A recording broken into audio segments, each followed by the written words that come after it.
ছোট্ট ছোট্ট গাছ, কিন্তু ফল যেন গাছে ঝুলে থাকা ছোট্ট সবুজ বাতি। এটা কোনোটা লম্বাটে কাঁচা মরিচের মতো, আর কোনোটা গোল আকারে হয়ে থাকে। বিদেশি এই সবজির নাম ক্যাপসিকাম, যা এক সময় গ্রামের মানুষ চিনতই না। কিন্তু কিভাবে খেতে হয়, কোথায় বিক্রি করতে হয়, এসব প্রশ্নই ছিল তাদের মনে। কিন্তু সেই গ্রামেরই ছেলে রাকিব সারা গ্রামে সাড়া ফেলে দিয়েছে, পুরোই শিবালয়ের বাসীকে। দিন বদলের হাওয়া লেগেছে সবখানে, স্বপ্নের পথ তৈরি করেছে তরুণরা।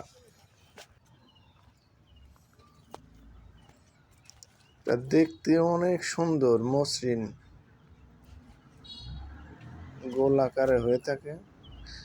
কৃষক রাকিব মালচিং পদ্ধতিতে এই ক্যাপসিকাম গাছগুলো রোপণ করেছেন।